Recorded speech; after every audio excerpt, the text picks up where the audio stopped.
వినాయక చవితి ముందు రోజు సిద్ధం చేసుకోవాల్సిన పూజా సామాగ్రి, పూజలో కలశం ఏర్పాటు చేసుకోవాలా? ఒకవేళ కలశం ఆనవాయితీ లేని వాళ్ళు ఏం చేయాలి?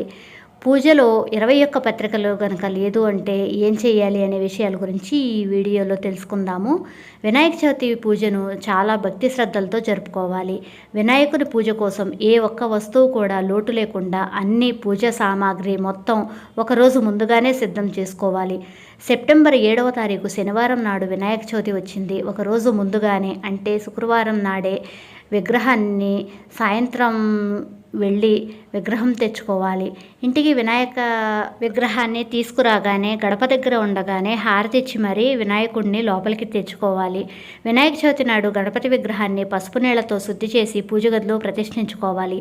ఆర్థిక ఇబ్బందులు ఎక్కువగా ఉన్నవారు, ఆర్థిక సమస్యలతో బాధపడుతున్నవారు తెలుపు రంగులో ఉన్న విఘ్నేశ్వరుని గనక పూజించినట్లయితే ఆర్థిక కష్టాలన్నీ తొలగిపోతాయి.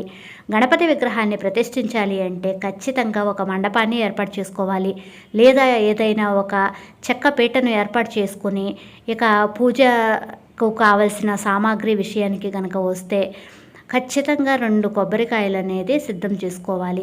ఒక కొబ్బరికాయ దేవునికి నివేదించడానికి, రెండో కొబ్బరికాయ కలశం ఏర్పాటు చేసుకోవటానికి.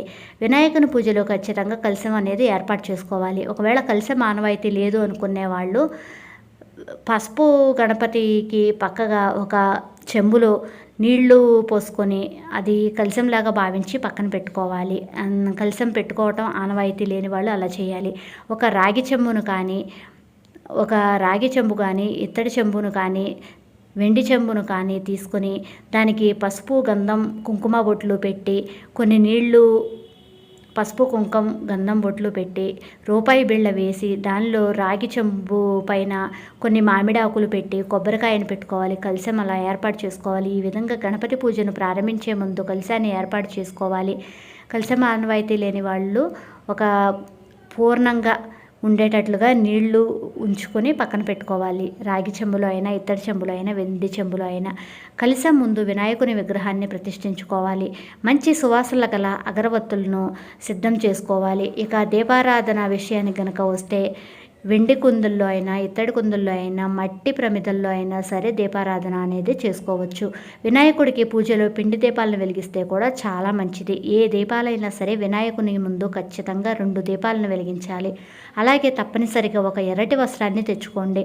వినాయకునికి విగ్రహాన్ని ప్రతిష్ఠించాలి అంటే ఒక ఎర్రటి వస్త్రాన్ని పీట మీద వేసి వినాయకుడిని ప్రతిష్ఠించాలి. మరీ ముఖ్యంగా చెప్పాలి అంటే గణపతి పూజలో చాలా ప్రత్యేక స్థానం అనేది ఉంది. 21 రకాల ఆకులను వినాయక పూజలో ఉపయోగించాలి.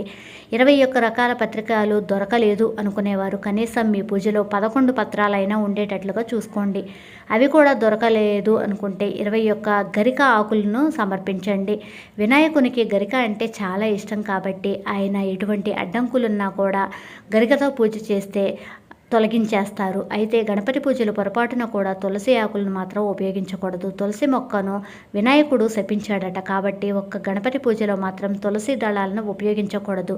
ఇక పసుపు, కుంకుమలు, గంధం, ముద్దకర్పూరం అలాగే పువ్వులను తప్పకుండా ఏర్పాటు చేసుకోవాలి.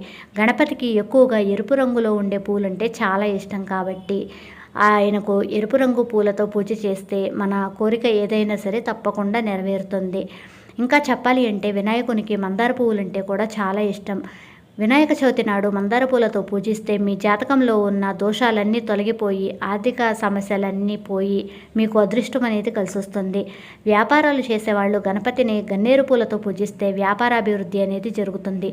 చామంతి పూలతో కనుక పూజ చేస్తే ఎటువంటి ఆటంకాలు లేకుండా మీకు అభివృద్ధి అనేది మీ వెంటనే ఉంటుంది. జిల్లేడు పూలతో కనుక పూజ చేస్తే అఖండ రాజయోగం వర్తిస్తుంది. ఇక గణపతికి తాంబూలం సమర్పించడానికి తమలపాకులు, అరటిపండ్లు, వక్కలు సిద్ధం చేసుకోవాలి. గణపతి పూజలో ఖచ్చితంగా పంచామృతాన్ని సమర్పించాలి. ఆవు పాలు, పెరుగు, తేనె, నెయ్యి అలాగే పండ్ల నుంచి వచ్చే రసం కలిపిన పంచామృతాలను సిద్ధం చేసుకోవాలి. ఇక పూజ చేసుకోవటానికి శుభముహూర్తం శనివారం చేసుకోవటానికి శుభముహూర్తం మధ్యాహ్నం 11 గంటల నుండి 1 గంట మధ్యలో పూజని ప్రారంభించాలి. ఇక 11 గంటలకు ప్రారంభించి 1 గంటలోపు పూజ అనేది చేసుకోవాలి. ఇక దీపారాధనలో ఉపయోగించే ఒత్తులు, నూనెను ముందుగానే సిద్ధం చేసుకోవాలి. ఈ వినాయక చవితి నాడు నువ్వుల నూనెతో దీపారాధన కనుక చేస్తే సకల దోషాలన్నీ తొలగిపోతాయి. ఆవు నెయ్యితో కనుక దీపారాధన చేస్తే మనకున్న గ్రహ దోషాలు, శని దోషాలన్నీ తొలగిపోతాయి. పూజకు వాడే ఒత్తులను బట్టి కూడా పుణ్య ఫలితం అనేది లభిస్తుంది. సాధారణంగా ఇంట్లో పూజ చేసేటప్పుడు పత్తితో చేసిన ఒత్తులను వాడతాము. అయితే తామర ఒత్తులతో దీపారాధన చేస్తే శ్రీ మహాలక్ష్మి యొక్క అనుగ్రహం కలిగి తప్పకుండా ఆర్థిక ఇబ్బందులన్నీ ఇది తొలగిపోయే అవకాశం ఉంటుంది. అన్నింటికన్నా ముఖ్యంగా గణపతికి జిల్లేడు ఒత్తులతో కనుక దీపారాధన చేస్తే గణపతి అనుగ్రహం ఎక్కువగా ఉండటానికి అవకాశం ఉంటుంది. అంతేకాకుండా సంపదలు కలిగి దుష్ట శక్తుల పీడల నుండి మనకి విముక్తి అనేది లభిస్తుంది. దీపారాధన చేసేటప్పుడు ఎన్ని ఒత్తులతో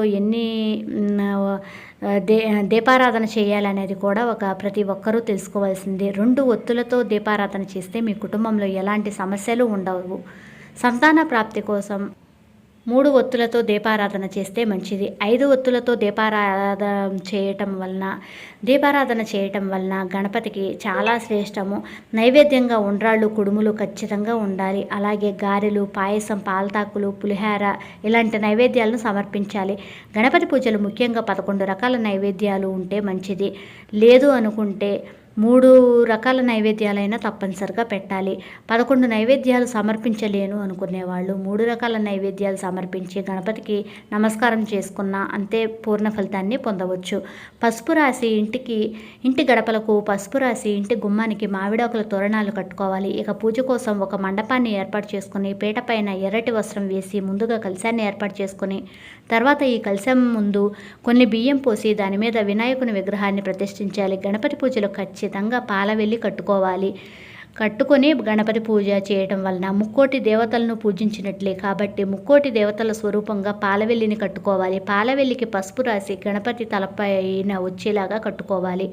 ఈ పాలవెల్లికి పువ్వులు చుట్టి పండ్లను వేలాడదీయాలి. అలాగే మీ పిల్లల పుస్తకాలకు గంధంతో ఓం అని పూజలో పెట్టి స్వామివారి దగ్గర పెట్టుకోవాలి. అలా పెట్టుకోవటం వల్ల మీ పిల్లలు చదువులో ముందంజలో ఉంటారు. వినాయక చవితి రోజున మీ పూజ పూర్తయిన తర్వాత వ్రతకథ చదువుకొని ఇంట్లో ఉన్న ప్రతి ఒక్కరూ అక్షింతలు తల మీద వేసుకోవాలి. అయితే వినాయక చవితి నాడు చంద్రుడిని మాత్రం చూడకూడదు. కాబట్టి ఈరోజు పూజ చేసిన తర్వాత అక్షింతలను మన తల మీద వేసుకుంటే పొరపాటున మనం చంద్రుడిని చూసినా కూడా దాని వల్ల వచ్చే దోషాలు అనేది రాకుండా ఉంటాయి. అంతేకాకుండా మనం వినాయక చవితి రోజున బియ్యం డబ్బాలో ఉన్న మనం బియ్యం కొలిచే వస్తువులు ఉంటాయి కదా, అరసోల అట్లాంటి వస్తువులకు కూడా మనం పచ్చి వండ్రాళ్ళు అనేది పోస్తాము. పచ్చి వండ్రాళ్ళు కూడా స్వామివారికి చాలా ఇష్టం కాబట్టి కొన్ని పచ్చి వండ్రాళ్ళు కూడా చేసుకొని పిల్లల పుస్తకాల మీద, వాహనాల మీద, కార్లు, బళ్ళ మీద కూడా మనం కడిగి పూజ చేసుకొని ఈ పచ్చి వండ్రాళ్ళు అనేది అంటించుకుంటే చాలా మంచిది. మీకు కనుక ఈ వీడియో ఉపయోగపడింది అనుకుంటే కనుక ప్లీజ్ లైక్ చేయండి, సబ్స్క్రైబ్ చేయండి. Thank you for watching.